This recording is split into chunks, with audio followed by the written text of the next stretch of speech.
ఈరోజు ఆదోని ప్రజలకు మరియు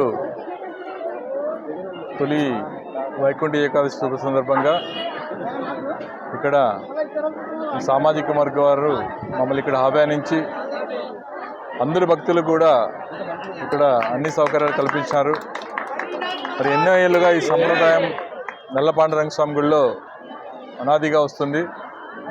మరి ఈ సంవత్సరం వైకుంఠ ఏకాదశిగా ఆధ్యాత్మికంగా ఇక్కడ వెళ్లి విరుస్తుంది కాబట్టి రైతులు వ్యాపారస్తులు అందరూ కూడా ఈ సాంప్రదాయాలు సమృద్ధిగా వర్షాలు కురిసి అందరూ కూడా ఆరోగ్యంగా ఆయుష్కరంగా అందించి అలాగే ఆ పాండురంగ స్వామి ద్వారా అందరికీ మంచి జరగాలని చెప్పి ఆదోని ప్రజలకు, ఎందుకంటే ఇక్కడ మార్పు కోరారు కాబట్టి ఇక్కడ ఈ మార్పు పరంగా అందరూ అభివృద్ధి బాటలో పయనించాలంటే అందరూ సమన్వయంగా ఈ ఆదోని పట్టణానికి అన్ని విధాలుగా మంచి జరగాలని చెప్పి ఆ పాండురంగ స్వామి ఆశీస్సులు అందరికీ ఉండాలని చెప్పి కూడా మనస్ఫూర్తిగా కోరుకుంటూ అందరూ కూడా శాంతియుతంగా కూడా ఈ మహోత్సవాన్ని ఇక్కడ దిగ్విజయంగా చేయాలని చెప్పి కూడా కోరుచు ఇట్లు శుభాకాంక్షలు తెలియజేసుకుంటున్నాను. ఏకాదశి సందర్భంగా వైష్ణవ సాంప్రదాయ ప్రకారము విష్ణుమూర్తి దేవాలయాలను సందర్శిస్తారు సాధారణంగా.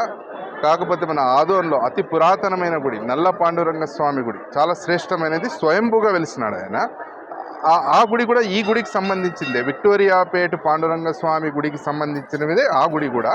కానీ కొన్ని కారణాల వల్ల భక్తులు మంచిగా దినదిన అభివృద్ధి చేస్తున్నారు. మేము వాళ్ళకే ఇచ్చినాము. మా విక్టోరియాపేట పాండురంగ స్వామి గుడి 80 సంవత్సరాలు అయింది, 1943. ఇక్కడ మనకు ఊర్లో వాళ్ళు అందుబాటులో ఎప్పుడు ఇక్కడ తొందరగా ఇక్కడ దర్శనం చేసుకుని ప్రతిసారి అక్కడికి వెళ్తారు. అది ఆనవాయితీ ప్రకారము రుక్మిణి పాండురంగ స్వామి దర్శనం చేసుకుంటారు. ఈరోజు పండ్రాపురంలో దాదాపు లక్షల మంది పొర్లు దండాలతో పాదయాత్రలతో వేల కిలోమీటర్లు ప్రయాణించి అక్కడ దర్శనం చేసుకోవడానికి వీలుండదు. కాకపోతే ఇక్కడ మనకి డైరెక్ట్గా గర్భగుడిలో నిజపాద దర్శనం, పాదాలను స్పర్శించి ఆ స్వామివారి కృపా కటాక్షాలు పొందాలని మేము మా ఆలయ ధర్మకర్తగా మేము అభ్యర్థిస్తాం.